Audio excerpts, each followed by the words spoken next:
এই যে সঙ্গীত চর্চা করা, শিক্ষকতা করা, এই ব্যস্ত সময়ের মাঝে কখন মনে হলো যে একটু সুর করি? আমি বাংলাদেশ বেতারেও চাকরি করি, শিল্পকলা একাডেমিতে শিক্ষকতা করি। আমার নিজের একটা স্কুল আছে, সারগাম সঙ্গীত পরিষদ চট্টগ্রাম। গান করি আমি বেশিরভাগই, সব কাজ শেষ করে রাতে গান করি, বা যদি সুর করার প্রয়োজন হয় আমি সুর করি এখানে। তো এইভাবেই মোটামুটি চলছে। টিউশন করি, সারাদিন ব্যস্ততাই যাচ্ছে। আমি আল্লাহর কাছেও বলেছিলাম যে আমি যেন একটা মিনিট সময় যেন আমার মানে বৃথা না যায়। আল্লাহ আমাকে সেটা পূরণ করছে। আল্লাহ তাআলাকে শুকরিয়া জ্ঞাপন করছি। এইভাবে চলছে আর কি। আমরাও চাই আপনি সবসময় সঙ্গীতের মাঝেই থাকেন।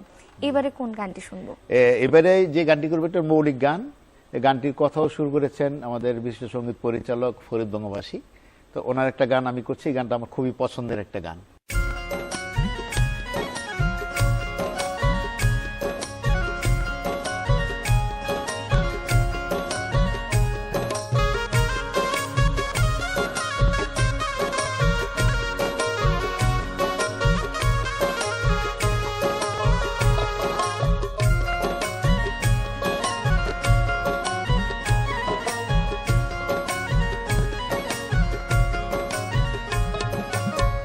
কেমন কইরা চইলা গেলি রে বন্ধু, কেমন কইরা চইলা গেলি রে বন্ধু, বুকে আগুন জ্বালাইয়া।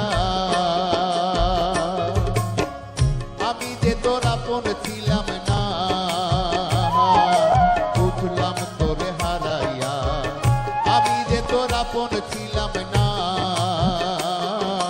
বুঝলাম তোরে হারাইয়া।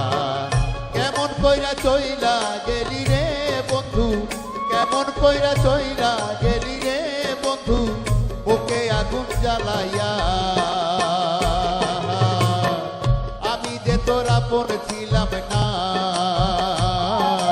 বুঝলাম তোরে হারাইয়া। আমি যে তোর আপন ছিলাম না, বুঝলাম তোরে হারাইয়া।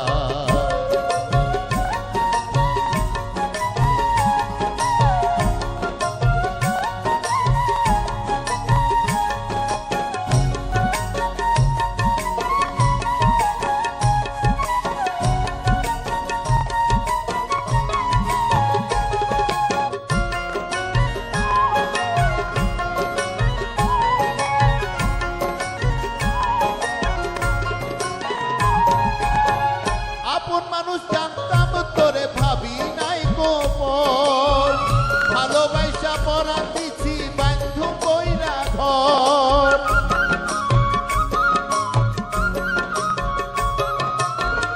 আপন মানুষ জানতাম তোরে ভাবি নাই গোপন, ভালোবাসা পরাণ দিছি বন্ধু কইরা ঘর। হইল না ঘর পাইলাম না সুখ, হইল না ঘর পাইলাম না সুখ, তোর প্রেমে হাত বাড়াইয়া। আমি যে তোর আপন ছিলাম না, বুঝলাম তোরে হারাইয়া। কেমন কইরা চইলা গেলি রে বন্ধু, কেমন কইরা চইলা গেলি রে বন্ধু, বুকে আগুন জ্বালাইয়া। আমি যে তোর আপন ছিলাম না, বুঝলাম তোরে হারাইয়া। আমি যে তোর আপন ছিলাম না, বুঝলাম তোরে হারাইয়া।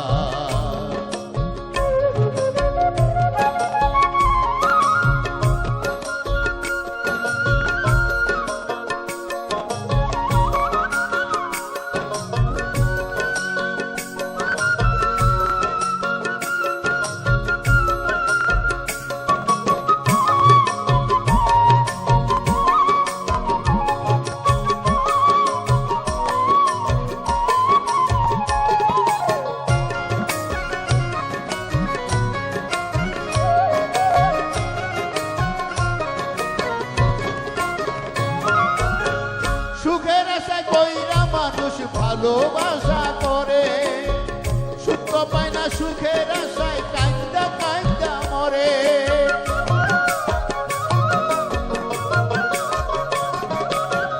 সুখের আশায় কইরা মানুষ ভালোবাসা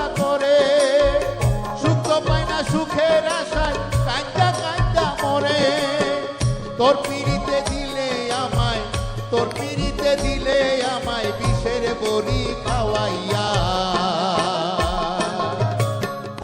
আমি যে তোর আপন ছিলাম না, বুঝলাম তোরে হারাইয়া। আমি যে তোর আপন ছিলাম না, বুঝলাম তোরে হারাইয়া। কেমন কইরা চইলা গেলি রে বন্ধু, কেমন কইরা চইলা গেলি রে বন্ধু, ওকে আগুন জ্বালাইয়া। আমি যে তোর আপন ছিলাম না, বুঝলাম তোরে হারাইয়া।